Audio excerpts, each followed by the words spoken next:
रहीम नाज़रीन अस्सलाम वालेकुम, मैं हूँ इमरान वसीम। नाज़रीन आज 28 मार्च है, दिन है पीर का और साल 2022। आज के प्रोग्राम में हम बात करेंगे जो सुप्रीम कोर्ट ऑफ पाकिस्तान में सदर मुमलिकत आरिफ अलवी की जानिब से भेजे गए प्रेसिडेंशियल रेफरेंस पर अहम समाअत हुई है। आज की इस अदालती कार्रवाई का अहवाल आप नाज़रीन के साथ शेयर करेंगे। नाज़रीन आज की अदालती कार्रवाई में तलाक समेत 4 शादियों पर बहस भी हुई। आज की अदालती कार्रवाई में attorney general of Pakistan Khalid Javed Khan साहब ने आर्टिकल 63A से मुतल्लिक़ कुछ नए सवालात, कुछ नए कानूनी नुकात जो है वो अदालत के सामने रखे, जिस पर जज साहबान ने अटॉर्नी जनरल से कुछ सवालात पूछे। उन सवालों का अटॉर्नी जनरल ने AG साहब ने क्या जवाब दिया, ये भी आपको बताएंगे। और नाज़रीन आज की अदालती कार्रवाई की ख़ास बात ये भी रही कि कमालिया में 2 रोज़ पहले जो वज़ीर-ए-आज़म इमरान खान ने खिताब किया, जिसमें अदलिया से मुतल्लिक़ कुछ उन्होंने दावा किया, कुछ इल्ज़ामात लगाए, खान साहब की उस तकरीर का आज की अदालती कार्रवाई में जज साहबान की जानिब से नोटिस लिया गया और अदलिया से मुतल्लिक़ जो कलामात, जो जुमले वज़ीर-ए-आज़म इमरान खान ने कमालिया की तकरीर में कहे थे, उन जुमलों पर जो है वो जज साहबान ने नाराज़गी का इजहार भी किया। तो आज की इस सारी अदालती कार्रवाई का जो अहवाल है वो आप नाज़रीन के साथ हम शेयर करेंगे। लेकिन इससे पहले हम बात करेंगे कि पाकिस्तान तहरीक इंसाफ के 2 MNA समेत 15 अफराद की गिरफ़्तारी का मामला क्या है। अभी 1 बजे अदालती कार्रवाई का आगाज़ होना था, लेकिन 20 मिनट की ताख़ीर से 1:20 पर जब अदालती कार्रवाई का आगाज़ हुआ तो एडवोकेट जनरल सिंध की जानिब से अदालत को ये बताया गया कि सिंध हाउस पर जो अटैक हुआ पाकिस्तान तहरीक इंसाफ के MNAs की जानिब से, पाकिस्तान तहरीक इंसाफ के कारकुनान की जानिब से, इस मामले पर 7ATA के इतलाक़ के लिए IG इस्लामाबाद से रजू किया गया। लेकिन हमारी जो दरख्वास्त है, हमारी जो कंप्लेंट है, उसे इस्लामाबाद के पुलिस की जानिब से, IG इस्लामाबाद की जानिब से इंटरटेन नहीं किया गया, जिस पर चीफ जस्टिस ने थोड़ा सा इजहार नाराज़गी किया। चीफ जस्टिस बंदियाल का ये कहना था कि क्या इस अदालती रेफरेंस में अब सुप्रीम कोर्ट मुकदमे के इंदराज के मामले पर कार्रवाई करेगी। जब ये इशू हुआ था, सिंध हाउस पर अटैक हुआ था, तो उस पर हम खुद जज साहबान बड़े डिस्टर्ब हुए थे। चीफ जस्टिस ने कहा कि अहकामात जो हैं वो आपके सामने हैं, ATA के दफ़ात अगर नहीं लगाई जा रही तो सिंध हुकूमत के पास जो है वो मुतलका फ़ोरम मौजूद है, जिस पर जो एडवोकेट जनरल इस्लामाबाद हैं वो रोस्टम पर आए। उनकी जानिब से अदालत को यह बताया गया कि ये जो सिंध हुकूमत की जानिब से 7ATA के इतलाक़ की दरख्वास्त दी जा रही है, दरअसल इस मुकदमे में जो सिंध हाउस पर अटैक हुआ है, इसमें टेररिज्म की दफ़ात का जो है वो इन्वोक नहीं होती, इसका इतलाक़ नहीं होता। और फिर AG इस्लामाबाद ने अदालत को ये भी बताया, AG इस्लामाबाद का नाम है नियाज़ुल्लाह नियाज़ी साहब, उन्होंने कहा कि जो दफ़ात लगाई गई हैं, जो बनती थी वो दफ़ात लगा दी गई हैं, जिस पर चीफ जस्टिस ने कहा कि एडवोकेट जनरल सिंध से कि आप मुतलका फ़ोरम से रजू करें। अगर आपकी मुतलका फ़ोरम पर दादरसी नहीं होती तो फिर आप सुप्रीम कोर्ट से रजू कर सकते हैं। लेकिन साथ ही जो इस्लामाबाद के एडवोकेट जनरल हैं नियाज़ुल्लाह नियाज़ी साहब, उनसे ये पूछा कि जो नई दफ़ात आपने लगाई हैं, जिसमें ऐसी दफ़ात भी शामिल हैं जो बेलेबल नहीं है, तो क्या इन नई दफ़ात को शामिल करने के बाद आपने जो लोग थे जिन्होंने सिंध हाउस पे अटैक किया था, क्या आपने उनको गिरफ़्तार किया है, उनके खिलाफ़ कोई एक्शन लिया है। तो AG साहब ने, AG इस्लामाबाद ने बताया कि वो तो पहले ही ज़मानतों पे रिहा हो चुके हैं। तो चीफ साहब ने कहा कि वो जो ज़मानतें हुई थी, जो आपने वो छोटी मोटी दफ़ात लगाई थी, वो उस केस में हुई थी। अब आपने FIR में नई दफ़ात का इतलाक़ कर दिया है, सिंध हाउस की एक सरकारी अमलाक के ऊपर हमला हुआ है, तो कानून के मुताबिक जो एक्शन बनता है आप वो एक्शन लें। अब नई दफ़ात में चीफ साहब ने कहा कि ऐसी आपने दफ़ात शामिल की हैं जो बेलेबल नहीं है, तो आप अपना काम करें। अदालत ने आपको नहीं बताना कि आपने क्या काम करना है, किस तरीके से काम करना है, कानून के मुताबिक जाकर एक्शन लें और जो भी रिपोर्ट बनती है वो कल की अदालती कार्रवाई में जो है वो अदालत के सामने पेश की जाए। इसके बाद AG साहब ने अपने दलाइल का आगाज़ किया। AG साहब का पहला नुक्ता ये था कि अदालत ने गुज़िश्ता समाअत पर एक सवाल पूछा कि आइन में जो खाली जगह हैं क्या उसे अदालत फिल कर सकती है। AG साहब ने कहा कि हबीब अकरम केस में अदालत ने तमाम जो उम्मीदवारान थे 2018 के आम इंतखाबात में, उन्हें बयान हल्फी जमा कराने का हुक्म दिया ताकि इलेक्शन के अमल में शफाफियत जो है वो उसे यकीनी बनाया जा सके। AG साहब ने कहा कि कानून में कोई गुंजाइश नहीं थी, लेकिन सुप्रीम कोर्ट के हुक्म के बाद जो है वो कानून में गुंजाइश निकाल कर तमाम जो उम्मीदवार थे 2018 के इंतखाबात में, उनसे बयान हल्फी मांगा गया और उन बयान हल्फी के नतीजे में कुछ अरकान असम्बली को संगीन जो है वो नताइज का सामना भी करना पड़ा है। तो जस्टिस जमाल खान मंदुखेल ने AG साहब के इस दलील पर ये सवाल उठाया। उन्होंने रिमार्क्स दिए कि क्या आपका मतलब है कि आर्टिकल जो 63A है उसमें कुछ चीज़ें मिसिंग है, जिस पर AG साहब ने कहा कि आर्टिकल 63A को अलग नहीं बल्कि आर्टिकल 62-63 के साथ जो है वो मिला के जो है वो पढ़ा जाना चाहिए। मेरा मुकदमा इंटीग्रिटी और शफाफियत का है, जिस पर AG साहब ने मज़ीद ये रिमार्क दिया कि पार्टी का जो टिकट होल्डर होता है उसे पार्टी का जो डिसिप्लिन है उसको फॉलो करना होता है। ये नहीं चल सकता अगर उसने पार्टी से नाराज़ है, उसके कोई रिजर्वेशन है, तो वो इस्तीफ़ा दे और जाके नया मैंडेट लेकर जो है वो वापस आ जाए। जैसे इजाज़ुल एहसन ने नाज़रीन रिमार्क्स ये दिए।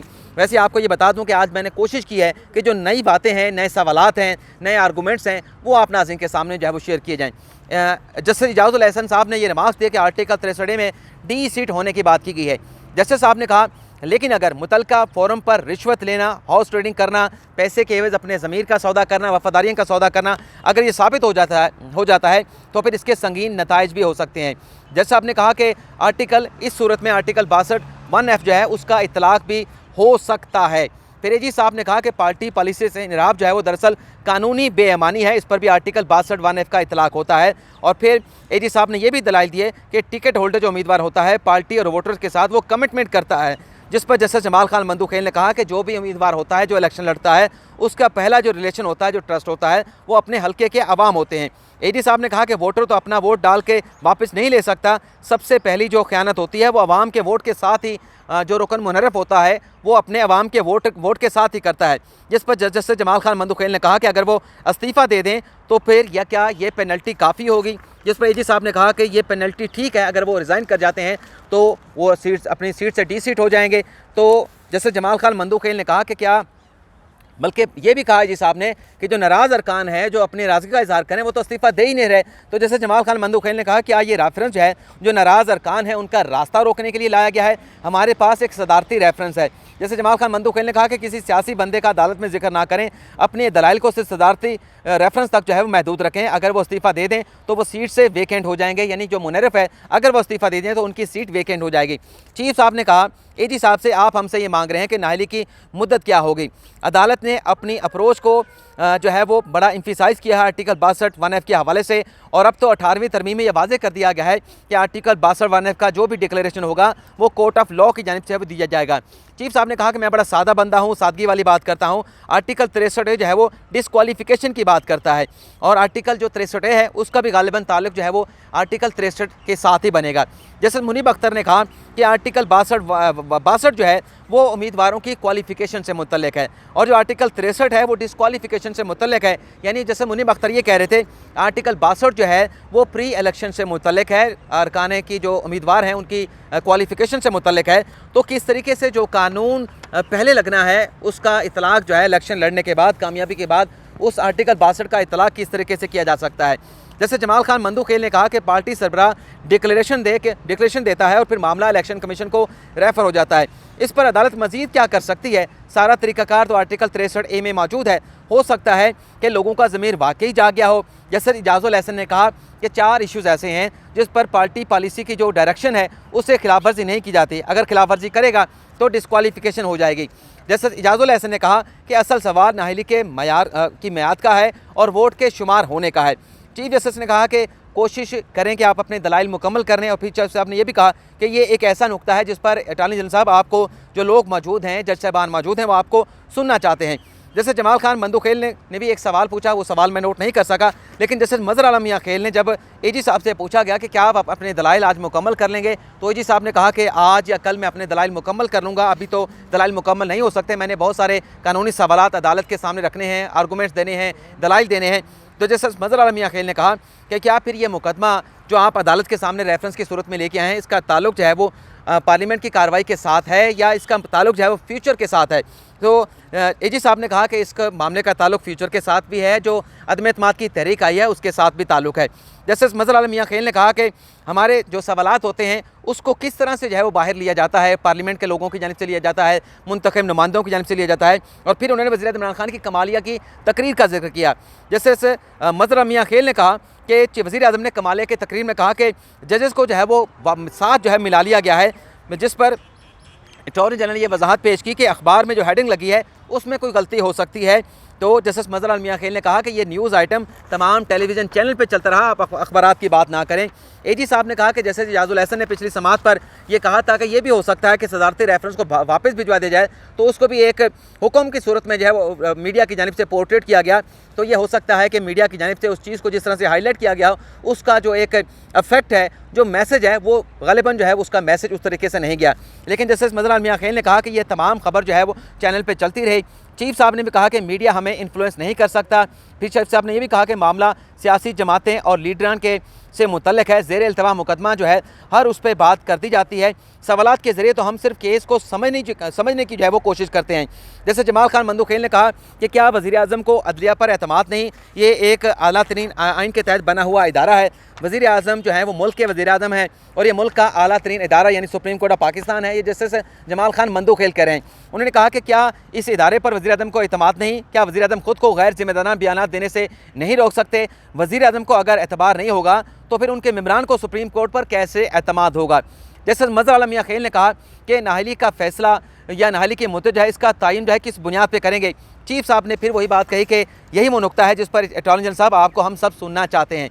जस्टिस इजाज़ुल हसन ने कहा कि आर्टिकल 63 की खिलाफवर्जी का सिस्टम पर बराह रास्त असर पड़ता है। ये सिस्टम के साथ एक मजाक भी हो सकता है कि 15 से 20 लोग जो है हुकूमत को तब्दील करें फिर दूसरी साइड से जाकर इलेक्शन लड़ें, इस नुक्ते पर हमें मुतमईन करें।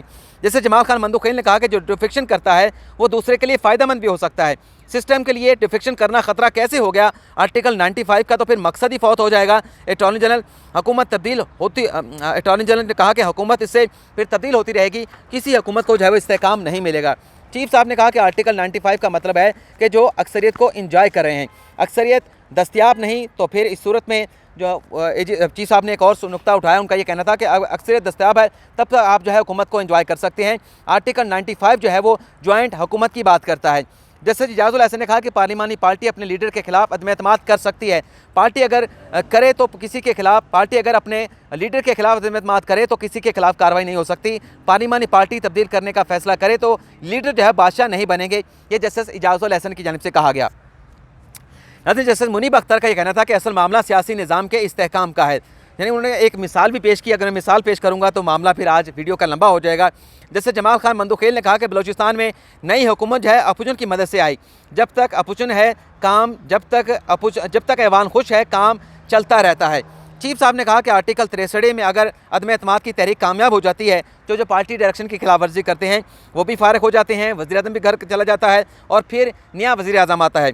चीफ साहब ने कहा कि अगर वो इस्तीफ़ा भी दे दें, जिन लोगों की आप बात कर रहे हैं कि वो रिज़ाइन कर जाएँ तो इस सूरत में भी तो आपकी जो अक्सरियत है वो ख़त्म हो जाएगी। आप कहते हैं कि मिसकंडक्ट का मयार या उसकी मयाद कितनी होनी चाहिए।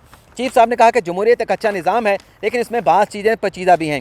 जैसे जमाल खान मंदुखेल ने कहा कि क्या तमाम आइन साज़ों की ये मर्ज़ी है कि जो आर्टिकल 63 है इसके तहत जो नाहली है वो ताहयात होनी चाहिए? अगर ये सबकी मर्ज़ी और मंशा है तो फिर आप आइन में तरमीम कर लें, ये सदारती रेफरेंस जो है वो यहाँ पे क्यों लाया गया?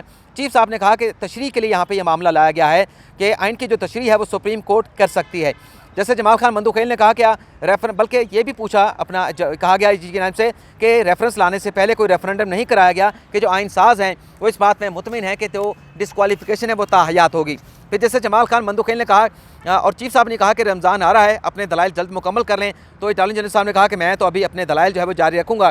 फिर जैसे जमाल खान मंदुखेल ने कहा कि आप डिफेक्शन की बात करते हैं कि ये बुरा होता है डिफेक्शन अगर हो जाती है, इस्लाम में तो तलाक़ की भी इजाज़त है, जिस पर अटॉर्नी जनरल ने कहा कि मर्द को 4 शादियों की इजाज़त है, औरत एक शादी कर सकती है, मुनासिब होगा कि तलाक़ और शादियों का जिक्र जो है वो यहाँ पे ना किया जाए।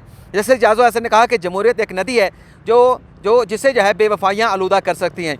वैसे यहाँ पर मेरा भी एक रिमार्क्स है वो भी शामिल कर लें। ज़ाती तौर पे जब ये कहा गया तो मैंने भी शामिल किया कि जमहूरियत एक बहते हुए दरिया की तरह है और उसे इस तरह की बेवफाइयाँ जो है वो आलूदा नहीं कर सकती। ये मैंने अपने तौर पे शामिल किया, ये अदालती कार्रवाई का हिस्सा नहीं। जैसे जमाल खान मंदुखेल ने यह भी कहा कि आप ये क्यों कहते हैं कि ये सब गलत हो रहा है? ये भी हो सकता है कि किसी गलत को सही करने के लिए डिफेक्शन जो है वो की जा रही हो। चीफ जस्टिस ने कहा कि मज़ीद आप कितना वक्त लेंगे? खुद कहा था कि आज अपने दलाइल मुकम्मल कर लूँगा। एजी साहब ने कहा कि मुझे 1 से 1.5 या 2 दिन चाहिए होंगे दलाइल मुकम्मल करने के लिए। तो फिर आज की अदालती कार्रवाई में एजी साहब को कल 1 घंटा दलाइल देने की इजाज़त दी गई और चीफ जस्टिस का ये कहना था कि हम दूसरी साइड का भी मौक़िफ़ सुनना चाहते हैं, तो हमें पता तो चले कि मुकदमा क्या है, मुकदमा बनता है, मुकदमा नहीं बनता, कार्रवाई को कितना चलाना है। ये नहीं कि हम हवा में जो है वो तोपें, हवा में जो है ख़ुद को दौड़ाते रहें, दूसरों को भी दौड़ाते रहें। जिस पर जो मखदूम अली खान नून लीग के वकील हैं उन्होंने कहा कि शफाफियत हमेशा जो है ये हमने देखा है कि एजी साहब की तरफ होती है और जो आलूदगी होती है, जो पोल्यूशन होती है, वो हमेशा दूसरी साइड पे होती है, जिस पर अदालत में कहब का कहका भी लगा। तो जैसे जमाल खान मंदुखेल ने फिर आखिर में ये रमाक दी कि जमहूरियत आवाम के लिए होती है, जमहूरियत बचानी है, पार्टी बचानी है, हुकूमत बचानी है, आवाम का फ़ायदा किस में है, अदालत ने इस बात को देखना है। तो ये नाज़रीन आज की अदालती कार्रवाई, और कल फिर इस रेफरेंस के ऊपर 5वीं समाअत होगी। 1 बजे जो है वो अदालती कार्रवाई का कल जो है वो आगाज़ होगा।